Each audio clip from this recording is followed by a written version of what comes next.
fading skies.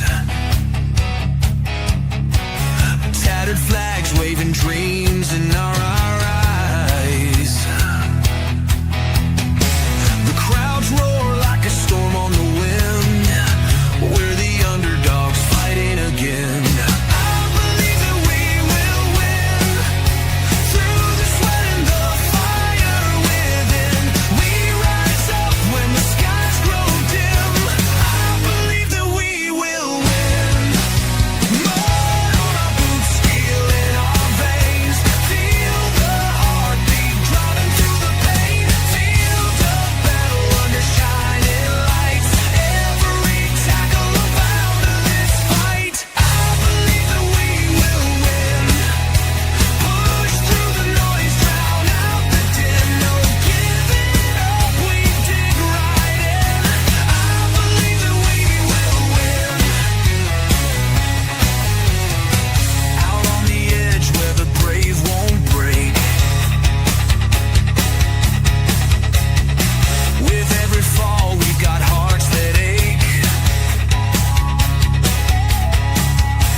Hey guys, and welcome to the biggest little soccer podcast on YouTube. It is Stateside Footy, and goddamn it, it's the final edition of Yanks and Braun as we take a break for the November FIFA international window. But before we actually get into the whole November window, we have one last thing to do, which is recap the USMNT player pool for the weekend. Before we get into it, though, make sure you hit the like and subscribe buttons and also hit the notification bell so you don't miss out on any of the upcoming content, because goddamn, for the next 2 weeks, it is all USMNT and there's a shitload of content for you guys. So hopefully you guys don't miss it. First and foremost, we have my guy, Ace Lionel, who's in the house, man. He's like, let's fucking go. Actually, let's go. All right, so before we get into it, we do have some news and notes, though, really quick, because Mauricio Pochettino has taken 2 off the roster. Tyler Adams was removed from the roster for the November window. Apparently, there is a knock, although Tyler did play this last weekend in a kind of humiliating loss to Aston Villa. And Sean Zawadzki was removed, and it's not surprising. Sean Zawadzki just kind of seems like he's never really healthy when he gets called in. Nonetheless, Timmy Tillman was added. Of course, he is the LAFC midfielder. So welcome to the U.S. men's national team, Timmy Tillman. Kind of underwhelming considering that Yunus Moose is still kind of out there and kind of in the same boat as Gio Reyna. Might have been a good window to bring him up. But that being said, I do not get paid by U.S. Soccer. So from that standpoint, I guess I'm just not in on those decision-making processes, although a big part of me feels like Mauricio probably should have called me. You know what I mean? I probably could have given him, pointed him in the right direction. All right. Let's get this party started. And of course, we start with the striker groups. And we have 5 to highlight. And we'll begin with Flo Balogun, whose Monaco lost 4-1 to Lens over the weekend.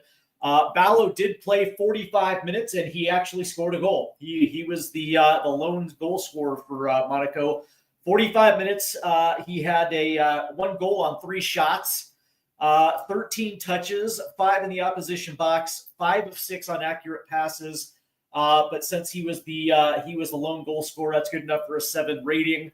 And I'm actually quite happy because there were 2 strikers in this pool that got found the back of the net, and so we'll get to that in just a second. I want to welcome Nate Holloway, RIFC, man, Rhode Island FC, off to the quarterfinals. Let's go to let's has he scored a goal? Yeah, he's scoring goals, man. Let's go to Ricardo Pepi, who played 19 minutes in PSV's 5-1 win over AZ Alkmaar. In 19 minutes, he did manage one shot on net, 7 touches, 3 in the opposition box, 5 of 5 of accurate passing, and unfortunately, that was only good enough for a 6 rating. 19 minutes is not really a lot, but that being said, Ricardo Pepi for the last week and a half has actually been pretty good. As he is getting these minutes kind of winded up, and it's kind of interesting. I didn't necessarily think he would be a part of this camp, but I'm glad that he is. Let's move ourselves to Haji Wright, as Coventry City beat Stoke City 1-0, and of course Coventry sits on top of the championship. There's a lot of rumors that Haji Wright could be out of Coventry at the January deadline, and of course that's going to be interesting. And I don't necessarily think that's going to happen, just considering Coventry's in first place, and I would probably assume they're not going to get rid of their primary goal striker in the January window. But needless to say, he played 84 minutes, 3 shots on net. He created 1 chance, 24 touches, 4 in the opposition box. Let's see, he was what was that? 3 of 4. No, he was 8 of 14 on accurate passes. Let's see, 2 of 4 of aerial duels, and he managed a 6.5 rating. The interesting thing about Haji Wright is this is now his sixth straight match without a goal or an assist. He actually is now in Josh Sargent territory since that that brace against Australia. He has kind of ran on a poor, he's kind of got on a poor streak of form here. And the interesting thing, though, one should, this is actually kind of is a little concerning, considering Coventry is, first in the championship right now. And they're getting goals from everywhere, man. Thomas Asante, he's scoring goals. What's his ass? The left winger, Mason Clark, is scoring goals. They're getting goals from Sakamoto. And Haji Wright just is not necessarily putting himself in a good position to score goals right now. So this one actually is kind of a head scratcher, because he started the season absolutely on fire and carried that form all the way pretty much until October. And now all of a sudden he is just hit a shitty streak of poor form. So this one's actually worth keeping an eye on. And something's going to have to give with Haji Wright. But of course, he's also a part of the November window. So I don't know, man. Maybe he can find some home cooking on U.S. soil during these 2 friendlies. Josh Sargent's Norwich City lost 2-1 to Leicester City. He played a full 90, managed 2 shots on net, 29 touches, 2 in the opposition box, 10 of 15 of accurate passing, 1 of 1 of accurate long balls, which is only good enough for a 6 rating. And again, Josh Sargent, and I think this is now approaching, I want to say it's like approaching double digits without a goal contribution. And it's not surprising, because let's keep it real, man. Norwich City is not a good team. And now all of a sudden, they're sitting at the bottom of the championship. Their coach is going to get sacked. And so now all of a sudden this whole thing is going to have to start. They didn't have a good offseason, did not replace any of their good components that actually played well with Josh. And of course, now I'm sure Josh is rethinking the decision not to go back to the Bundesliga, but it is what it is. Finally, Patrick Agyemang, his Derby County won 2-1 against the Blackburn Rovers. He played 71 minutes. He scored a goal on 2 shots, 33 touches, 5 in the opposition box, 8 of 12 of accurate passing. And it looks like he had 4 defensive contributions, including 4 clearances, which is good enough for a 7 rating. And so finally, we actually have a striker pool with more than 1 goal scored. It's nice to see multiple goal scorers. Now, again, Agyemang is not going to be a part of this upcoming window, but that being said, it's good to see him back in the goal scoring column. Now, it's going to be interesting to see exactly what happens as we get into 2026 and as we get into that March window. A lot's going to happen between now and then. And it's going to be interesting to see exactly where Patrick Agyemang is compared to a guy like Josh Sargent or Haji Wright. Whether or not Haji's even going to be in Coventry by that point in time. But the one thing that I am kind of keeping my eye on is Patrick Agyemang and his production.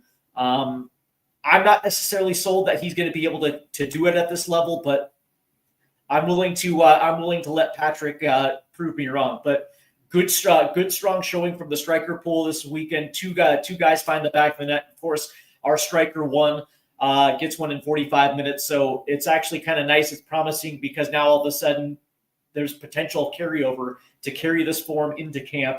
And of course, when you think about Paraguay, Uruguay, as far as I'm concerned, man, I want my strikers to essentially be in form coming into camp. All right, let's move to the forwards because we actually have some familiar faces back, and it's kind of curious that all of a sudden the weekend leading into the international break, these guys actually return. So let's go ahead and get into that real quick. And of course, the forwards. And let's see, Ace Lano said, I wouldn't doubt Haji just yet. Let's see how he plays against Paraguay, Uruguay. Yeah. And I'm not, by the way, and I'm not doubting Haji. It's just kind of interesting considering that since the brace against Australia, not one goal contribution for Coventry. And that team is absolutely flying at the top of the championship. And that's the thing that's concerning me a little bit because he's not involved in it. And you probably assume that he would. All right, so let's go ahead and get to the forwards. Welcome back, Captain America's Christian Pulisic. Conveniently returns as we hit the November break. And Christian played 20 minutes in a 2-2 draw against Parma. Managed one shot on net. He created one chance, 12 touches, 10 of 10 of accurate passing, 2 of them into the final third, and that was good enough for a 6.5 rating. And so, of course, Christian comes back, has a nice little 20 minutes, and obviously, there's not really much to say about the U.S. men's national team because he's not a part of this one. It just seems convenient that all of a sudden this is what happens the weekend heading into the November break. It's almost like AC Milan kind of planned it this way. I don't know. Call me crazy. But nonetheless, he has a 6.5 rating. Not a bad return for Christian after being out for quite a while, actually. I think the last 5 weeks, so it's kind of nice that Christian is back. Do you know who else is back? Malik Tillman is back. Bayer Leverkusen had a 6-0 victory over Heidenheim, and he played 45 minutes, created one shot on net, created one chance, 61 touches, 4 of them in the opposition box, 41 of 48 of accurate passing, 3 into the final third, 3 defensive contributions, 2 of 2 of aerial duels, and that is good for a 7 rating. And all of a sudden, Malik Tillman comes back, and he plays pretty well in 45 minutes right before the November window opens. And, of course, Malik is not going to be a part of this November window either. Again, it seems like it's a coincidence that both these guys that have been out pretty much since the end of the October window to the opening of the November window, and all of a sudden they just kind of come back right at the last little minute so they can avoid a call-up. But Milan, Pulisic is their best player. No, I get it. But you know what, though? We were hearing reports that he could have been back 2 weeks ago. And it seemed like Milan and maybe Leverkusen were kind of slow rolling this one. And I guess it makes sense because I get the impression that AC Milan absolutely hates national teams. So we'll find out. Weston McKennie, who conveniently is not a part of this window either, his Juventus played to a 0-0 draw in the Torino Derby. Played a full 90. 3 shots on net, 2 chances created, 65 touches, 5 in the opposition box, 39 of 44 of accurate passes, 6 into the final third, 3 defensive contributions, 3 or 4 of aerial duels, and that was good for looks like that was good for a 7 rating as well too. So now all of a sudden, Weston McKennie is now just a full-time starter for Juventus, again, the fact that you lose 2 midfielders. You bring in Timmy Tillman, knowing that your forwards, the forwards that you have in camp might not necessarily be enough, and Weston McKennie stays out of it. Go figure. Timmy Weah did not feature this last weekend, so nothing really much to speak about Timmy. Brendan Aronson, by the way, his Leeds United lost 3-1 to Nottingham Forest. He played 74 minutes, had an assist in this one, had 2 shots on net, 1 chance created, 39 touches, 14 of 15 of accurate passes, 14 defensive contributions. Looks like it was 10 recoveries, 8 of 16 ground duels, and this performance was good for a 7.5 rating. And Brendan Aronson is playing absolutely brilliantly. His form over the last 3 weeks has steadily risen to the point where this is actually the one player that I'm really excited about for this November camp, because I'm curious to see how this is going to translate to the national team, because it feels like he's kind of carved out a niche with Leeds on that right-hand side. You would probably assume, like in a 3-4-2-1, that he'd be playing underneath on the right-hand side. And so I'm kind of curious to see exactly what his pace and his creativity is going to look like playing next to, I guess, he'd probably be Gio Reyna underneath. But that being said, man, I there's something to say about players coming into camp on form. And it feels like Brendan Aronson's playing with a shitload of confidence now.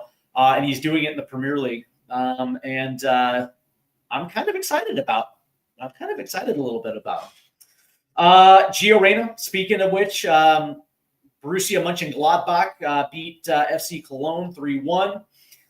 He only played 15 minutes, 16 touches, 8 of 8 of accurate passes, 3 defensive contributions, and I think that was good for a 5.5 rating. I guess it was average. It's kind of really hard to judge 15 minutes versus 15 minutes of action. But that being said, it seems like the minutes that he does play, he's consistent. I guess that's a good little start. We're going to see a lot of Gio Reyna in this window in November. So I guess if you're a U.S. men's national team, more specifically, if you're a Gio Reyna fan with the national team, we're going to see a lot of them in this window. And I would probably assume that Gio probably starts both. I would assume makes a lot of sense. So I'm sure Gio's going to get a lot of playing time. And I guess you could say cautiously optimistic when it comes to Gio and the national team. You kind of wonder if he's going to take advantage of this one. You wonder if that dude's finally matured and he's ready for this opportunity, because he's been away from the national team for a little bit. So that's the one thing. It's the unknown that I'm really looking forward to with Gio Reyna. Also making his return this week was Alex Zendejas, as Club America lost 2-0 to Toluca in Liga MX. He played 45 minutes, 2 shots on net, 45 touches, 3 in the opposition box, 21 of 25 of accurate passing, and it looks like he had 2 of 3 successful dribbles, 7 of 8 of ground duels, and that was good enough for a 7 rating. So welcome back, Christian, Malik Tillman, and Alex Zendejas back to the Yanks abroad category, because it was tough sledding there with the forwards with them out. So it's nice to see those guys back. I guess congratulations to Wes, because Wes has done a good job. So respect, credit where credit is due for Wes as well too. So not a bad weekend for the forwards. All right, let's go here to our center defensive midfielders here, and there's three to really talk about. Tyler Adams, his Cherries lost 4-0 to Aston Villa this last weekend. He played a full 90, had 44 touches, 33 to 34 of accurate passes. 3 of those went into the final third, 5 defensive contributions. But that being said, he got burned a couple times for goals, especially with Aston Villa, the way they like to play. They like to be direct, but they also like to set up outside the 18-yard box. They like taking shots from distance. And quite honestly, not exactly his greatest game. And quite honestly, was good enough for a 5 rating.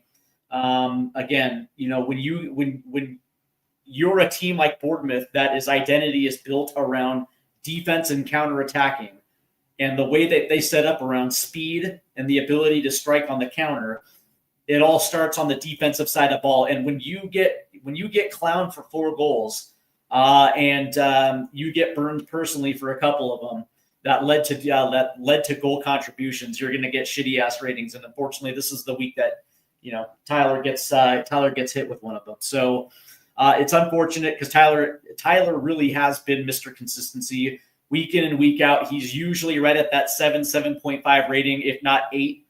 But this week, not so much. Tanner Tessman is Olympique Lyon, lost 3-2 to PSG. He also played a full 90. He had 39 touches, 6 in the opposition box, 20 of 25 of accurate passing. 4 of those went to the final third. 2 of 3 inaccurate long balls, 6 defensive contributions, and he got a 5 rating as well, too, because if you watched it, again, it was the same thing that plagued Tyler Adams, the same thing that plagued Tanner Tessman. He got burnt a few times, and ultimately those ended up becoming goals conceded for Olympique Lyon. So from that standpoint, you look at the numbers and you're kind of like, oh, well, it looks like he had a pretty good game. But when you watch it, you see exactly, the way that PSG scored. Tanner was involved in a lot of those goals conceded, so it's unfortunate. Lastly, Aiden Morris as Middlesbrough beat Birmingham 2-1. This game was interesting, too, because their head coach, Rob Edwards, leaves Middlesbrough for Wolves. So this was the last game that he coached, but Aiden Morris had 90, played the full 90. He had an assist. He had one chance creation, 60 touches, 40-43 of accurate passes. 6 of those went to the final third.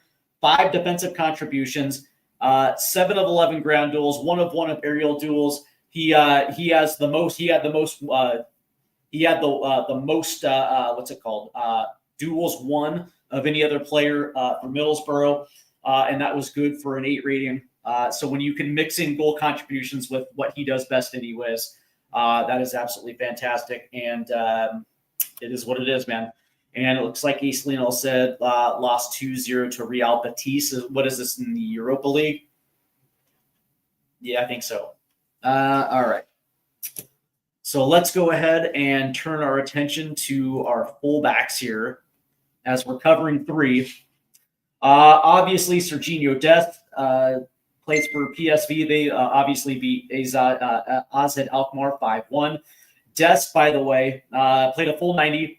1 shot, 2 chance created, 57 touches, 38 of 43 of accurate passes, 6 in the final third, 7 recoveries, 2 of 4 of grand duels. That's good enough for a 7 rating.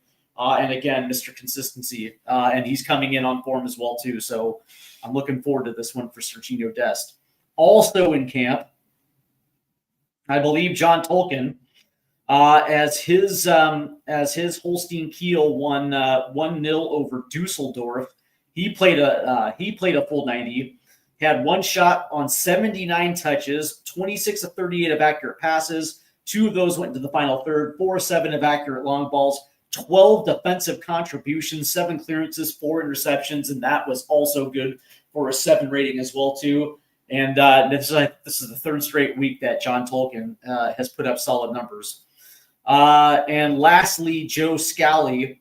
Obviously, Borussia Mönchengladbach beat FC Köln 3-1. He played a full 90, 43 touches, 3 of those, 3 of those in the opposition box, 17 of 23 of accurate passing, 2 went into the final third, 5 defensive contributions, 5 of 10 at ground duels, and that also was good for a 7 rating as well. So all 3 fullbacks, and I believe all 3 that are actually going to be in camp, are coming in absolutely on form. So that's actually going to be beneficial too. I have a feeling we're going to see a very defensive group this November camp. So me personally, I'm kind of excited. All right, let's go here, and we're going to go to our center backs. Chris Richards played a phenomenal game as Crystal Palace drew Brighton 0-0. And of course, that's a massive derby between the 2 teams. Richards played a full 90, 55 touches, 4 in the opposition box, 34 of 43 of accurate passing, 5 into the final third, 12 defensive contributions, 4 interceptions, 3 of 4 of ground duels, 3 of 5 of aerial duels, and that was good for a 7.5 rating. And Chris Richards, again, just still continues. And, of course, Richards is not a part of this camp because there was a lot of brouhaha surrounding the words of Oliver Glasner about how he didn't like the way the U.S. had necessarily treated Chris, and it seems like there was a lack of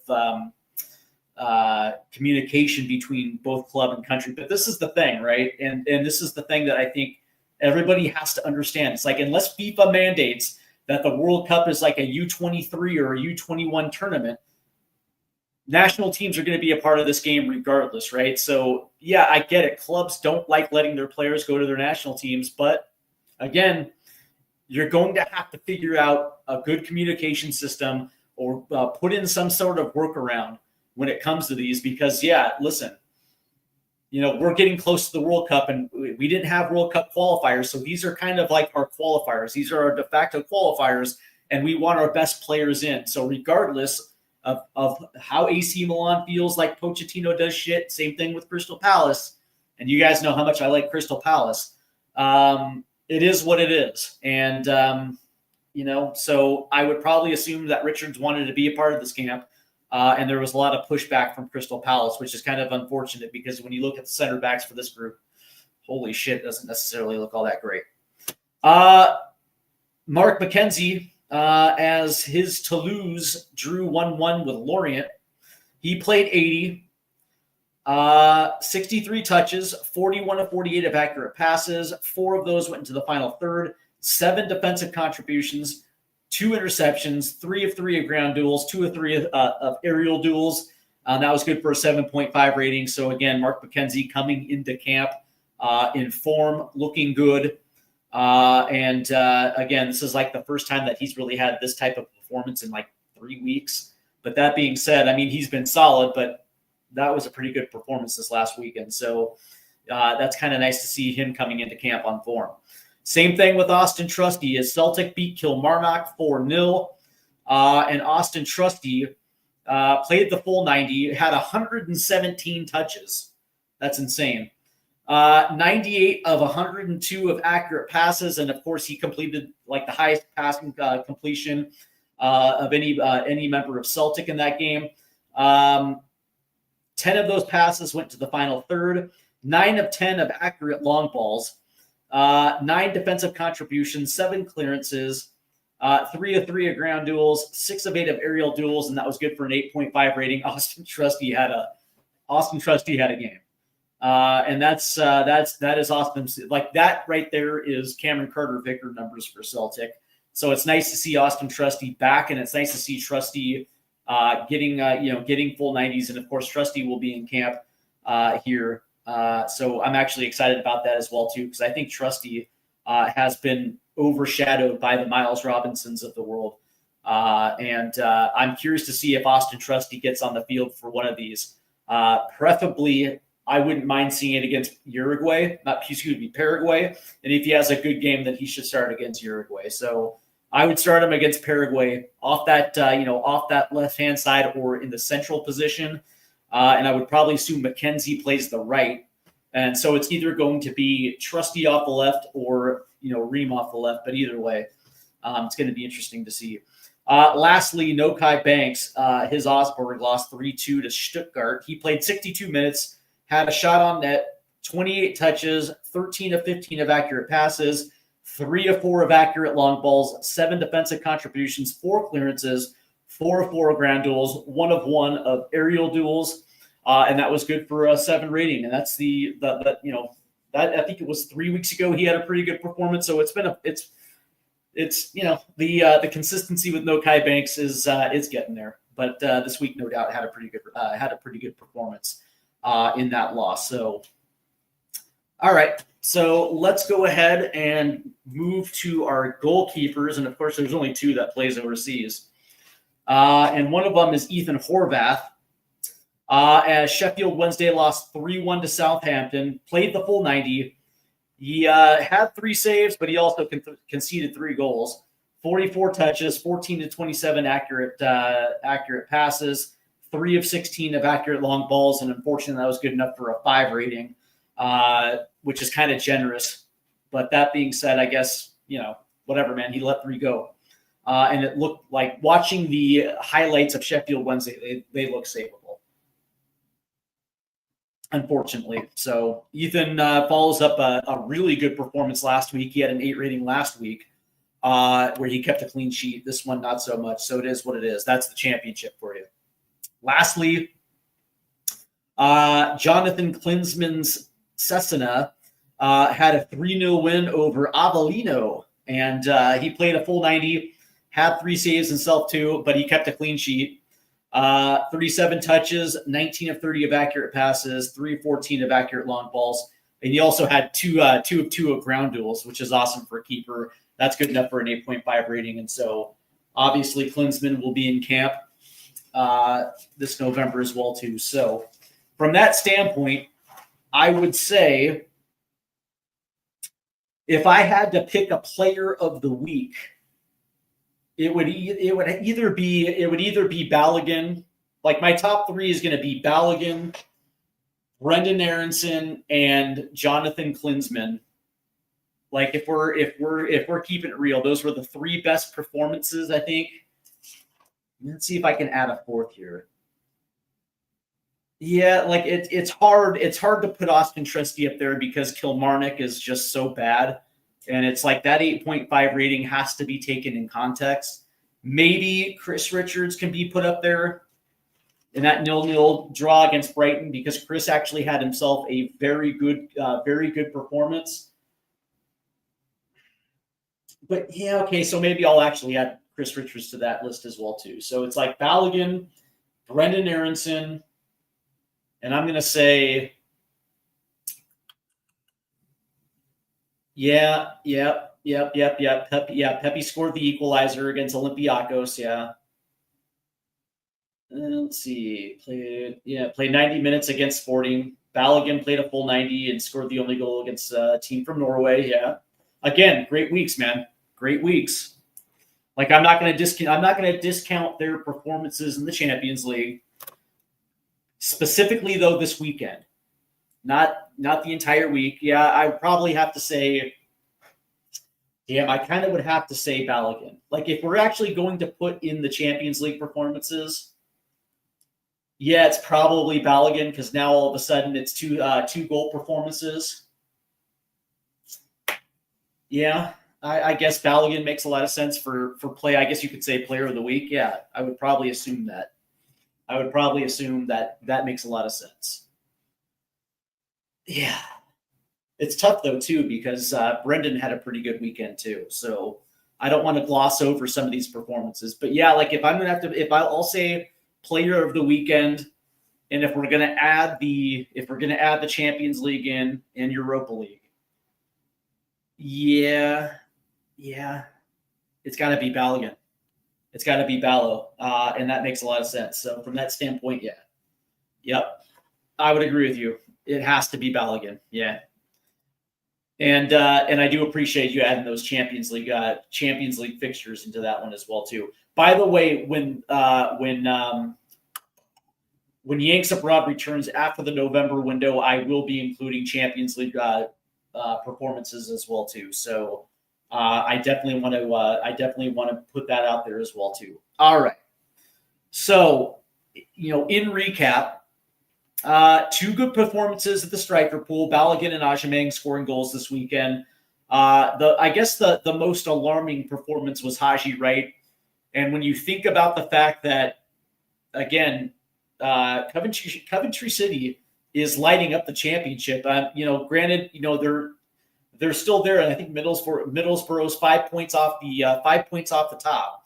But that being said, they're still getting results. They're still getting points.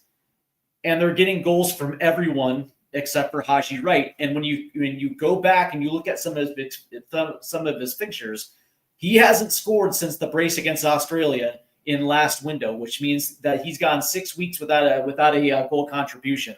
That is the alarming thing, and it makes sense that Josh would probably be on the streak because Norwich City is absolute dog shit. So it's understandable that they can't give him any service.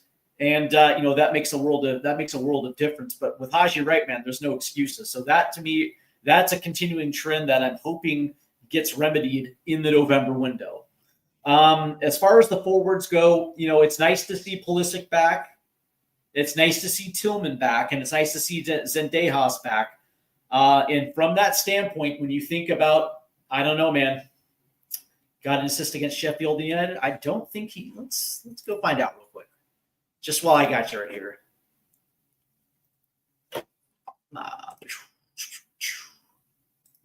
Just out of curiosity.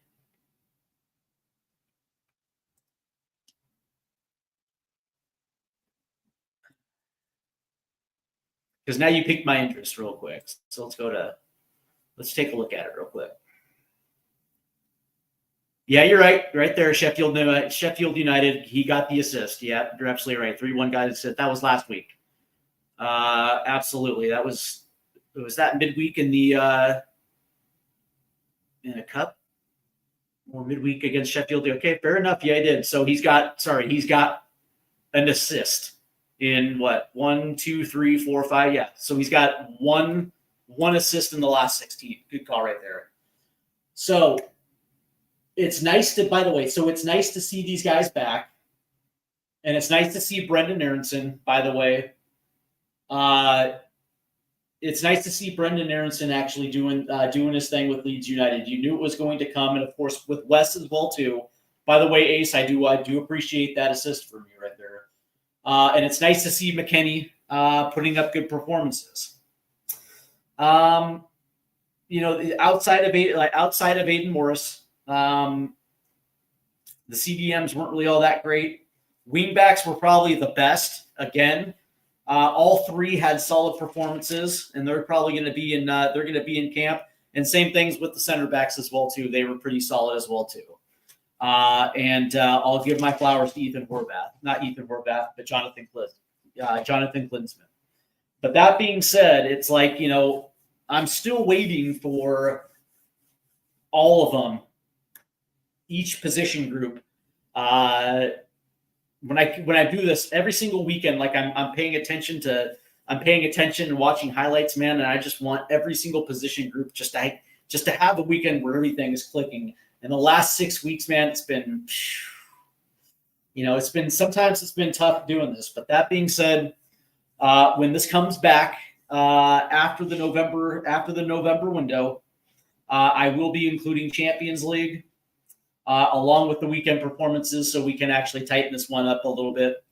But that being said, really good performances by the fullbacks and the center backs. It's very promising, and obviously Flo Balogun had himself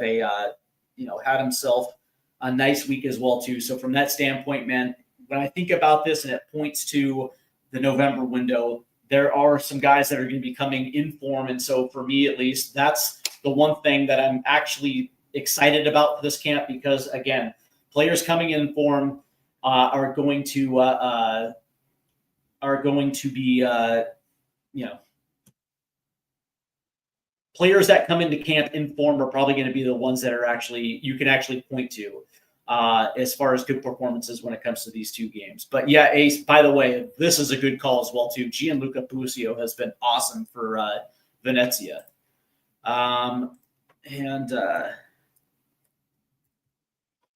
Gianluca is awesome. And it's amazing that he you're absolutely right, because he played against Sampdoria, and he played 86 minutes and scored a goal in a performance that was absolutely brilliant. It's going to be amazing to see if this dude stays in Serie B. By the way, 2 weeks ago, he had an assist in a 3-0 win against Sudreal. And so from that standpoint, he's got 2 goal involvements in the last 3 weeks. And again, Ace, I'll tell you what, man, it's going to be interesting to see how long he stays in Serie B, because I actually think that, if he can get a move out of Venezia in the January window, that would be awesome for him. Maybe even head north to the Eredivisie or the German Bundesliga.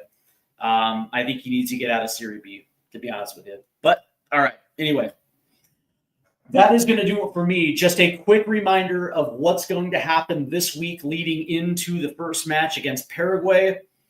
I will be back on Thursday as we lay the foundation for this upcoming window.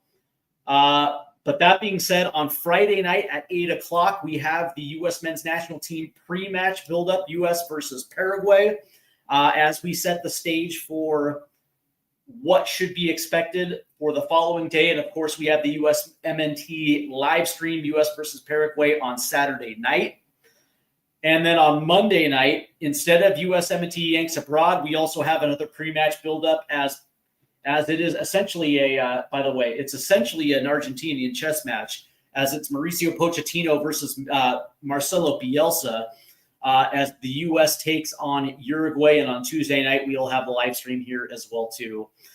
So there is a lot going on in this November window. But when we come back, before that weekend, we are going to have our stock up, stock down, and we're also going to have our World Cup 2026 roster prediction version 4.0. We do it after every single window. And this is the last window of 2025. So it's going to be interesting to see exactly where everything is going to shake out, who had a good window, whose stock absolutely plummeted. And from that, can they get added to certain position groups as far as being on the bubble or roster locks, etc. So from that standpoint, we have a tremendous amount of content this window. So be sure to do yourself a favor and hit that like and subscribe button and hit the notification bells, and understand that there is a reason why this is the biggest little soccer podcast on YouTube when it comes to the U.S. men's national team, Major League Soccer, and the USL. Yeah, that's funny. I see what you're doing there, Ace. We are done experimenting. Yeah, but here's the thing. Are we, though? Are we? Because if that was the case, right, you probably think that if Tyler goes out, then West comes in. You know, like if all things were equal, that would have been playing. Because when you look at the this upcoming roster, we have 3 forwards in camp, and you're kind of looking at it like, that's it. That's what you got. You know, for 2 teams, one of them is like a top 8 team in the world in Uruguay. And it's like, so you're telling me that it's going to be Gio, Brendan Aronson, and Diego Luna. That's it. That's who you got playing underneath your strikers. And it's like, I don't know, man. I don't know. It's like, you're going to sit here and say that you're not experimenting, but you're bringing in Timmy Tillman, Sebastian Berhalter, and, who's the other asshole? Oh, it's Sean Zawadski. But you're not bringing in McKennie or Busio? Okay. Or are you actually really just experimenting a little bit? And this is just an opportunity. This is just an excuse. So we'll see. All right. So we're going to actually save all that bullshit for this upcoming week when we actually do our pre-match buildup. So from that standpoint, I want to thank everybody for tuning in. I hope you guys have a great Monday. Remember, tomorrow is Veterans Day. So be sure to, give thanks to all those veterans out there. And you guys have a great night.